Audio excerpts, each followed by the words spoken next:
টানা 2 সাফ জেতার পর এবার হ্যাটট্রিক শিরোপার সামনে দাঁড়িয়ে বাংলাদেশ নারী ফুটবল দল। সেই লক্ষ্যে ফুটবল ফেডারেশন নিয়েছিল দীর্ঘমেয়াদী পরিকল্পনা। আফিদা ঋতুপর্ণারা যাতে ইতিহাস গড়তে পারেন সেজন্য চট্টগ্রামের কোরিয়ান ইপিজেডে হয় প্রথম পর্বের অনুশীলন। প্রস্তুতিতে কোনো ঘাটতি না রাখতে এবার থাইল্যান্ড যাচ্ছে পিটার বাটলার শিষ্যরা। অতীতের অভিযোগ করা বাটলার এবার ফেডারেশনের ভূমিকায় সন্তুষ্ট। এএফসি এশিয়ান কাপে ভালো ফলাফল করতে না পারলেও সাফের শিরোপা ধরে রাখতে চান ব্রিটিশ কোচ।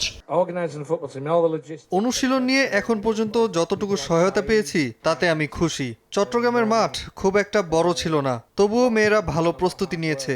সাফের তুলনায় এএফসির টুর্নামেন্টগুলোকে এগিয়ে থাকলেও চ্যাম্পিয়ন হওয়ার লক্ষ্যেই মাঠে নামবো আমরা। আফিদা খন্দকারকে অধিনায়ক করে সাফের জন্য 23 সদস্যের দল ঘোষণা করেছেন বাটলার।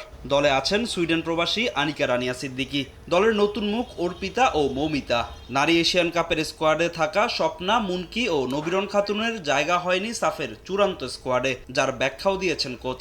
এশিয়ান কাপে performance up to the mark ছিল না ক্যাপ্টেন আফিদা খন্দকারের। ডিফেন্সে তার ভূমিকা নিয়ে হয় সমালোচনা, তাই সমর্থকদের অতিরিক্ত প্রত্যাশা না করে পাশে থাকার অনুরোধ অধিনায়কের। আমাদের দেশে কি করা হয়, যখন ভালো খেলে কেউ তখন তাকে বেশি একটু ভালো বলা হয়, আবার যখন একটু খারাপ খেলে তাকে আরেকটু বেশি খারাপ বানিয়ে বলা হয়।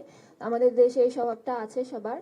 তো আমি চেষ্টা করব যাতে মানুষের একটু চিন্তা ভাবনাটা বদলানো যায়, যাতে তাকে উৎসাহ দেওয়া যায়। স্বপ্না ও মুনকির পারফরমেন্স খুবই হতাশাজনক। দলীয় শৃঙ্খলায়ও সমস্যা আছে তাদের।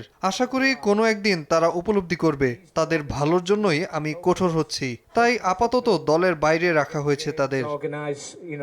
এবারের দল নিয়ে আশাবাদী নারী উইং চেয়ারম্যান মাহফুজা আক্তার কিরণ। হ্যাটট্রিক শিরোপা জয়ে বদ্ধপরিকর আফিদা খন্দকার। আমরা সবাই একসাথে অনেকদিন ধরে প্র্যাকটিস করি, তো এই টিমের সাথে সবার কম্বিনেশন অনেক ভালো।